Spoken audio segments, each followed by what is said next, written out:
And our first presenter is Gary.avi. Gary, come on up. Oh, excellent. This is my first time at speed dating, so it should be fun.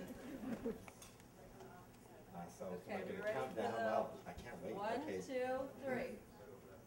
Hi, my name is Gary.avi, and my proposal is called Bridge Fest. I plan to connect people, artists, residents, people who live at, work in, and enjoy Fort Point, to each other and to their community. Inspired by Invisible Cities by Italo Calvino, Bridge Fest in May 2011 will celebrate Fort Point by saturating the neighborhood with dozens of bridges made by people in the neighborhood.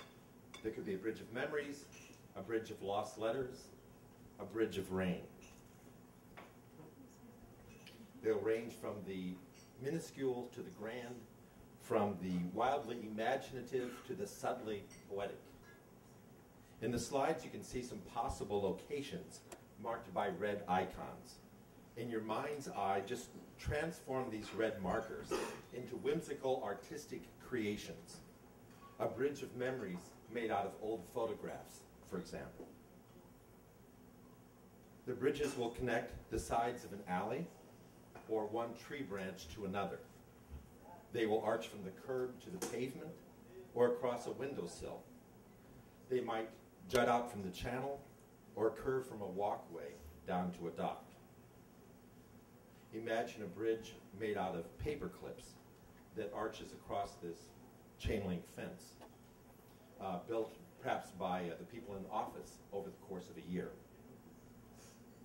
Also transformed in identity will be key structures such as the Northern Avenue Bridge and the Congress Street Bridge.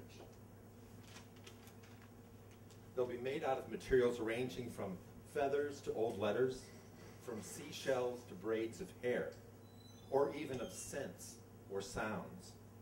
The bridges will vary in length from hundreds of feet to a few inches. Imagine a bridge of stories recorded from people in the neighborhood and played out of an open window. There could be a bridge of shadows, a bridge of chance encounters, a bridge of tides. Some bridges might be woven into the environment to appear only at certain times, such as a bridge of moonlight.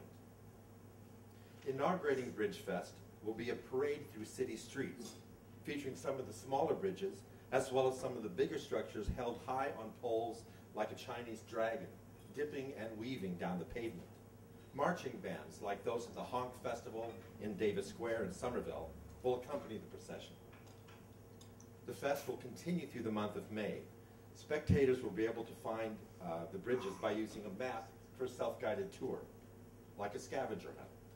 Besides the actual transformed bridges, sculptural creations will be installed throughout Fort Point. For the month of May, bridges will be everywhere, connecting buildings and people and the city sites in a new and exciting way. The bridges will be designed and fabricated by teams of local artists. Artists will be connected with community groups for help in fabrication, and bridges might be sponsored by groups of residents or even by offices. For example, the Bridge of Memories might be constructed from family photos that are gathered by neighbors. And this collaborative creation will continue into an interactive experience with the public. Passers-by might be invited to add their own stories and notes to the Bridge of Lost Letters and post them on the structure to share with others. These are the 4 key components: the actual bridge sculptures, the inaugural parade featuring some of the bridges, and perhaps anyone who wants to wear a bridge as a costume. A family day for kids and families to make their own bridges, and a map and self-guided tour of the bridges for the month of May. Bridge Fest has the potential to build over the years as more people get involved in making bridges, as the parade grows in size and scope. It could have the cultural impact of Waterfire in Providence, or the Village Parade on Halloween in New York City. And it would deepen the ties between the people of Fort Point. Imagine watching scores of people with maps wandering through the Fort Point neighborhood on a Saturday, looking for the small, hidden, and subtle bridges.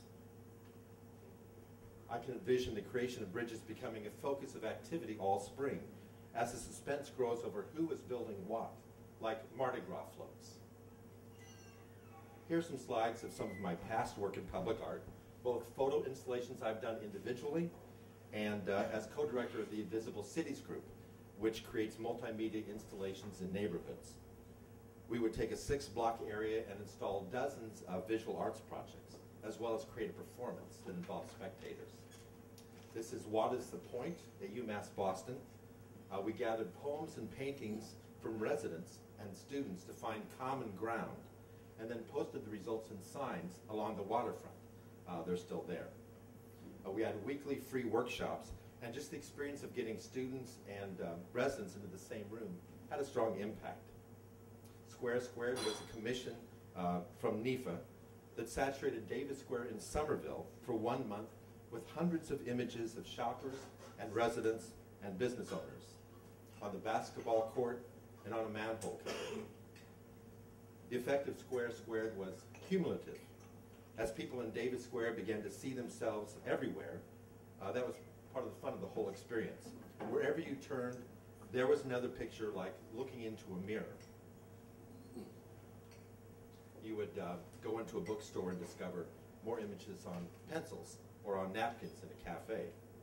This is Currents, commissioned by the MBTA. It's a permanent photo installation at North Station. It consists of 120 photo panels on aluminum that animate when you watch them from a passing train window. You can see someone toss a beach ball or watch a sailboat glide by. And this is a culminating image from an Invisible Cities project in which an angel with wings made out of fireworks sang opera. For years afterward, people would talk about the transforming effect this project had on the way that they looked at their own city. Thank you to Danielle and to friends at 420.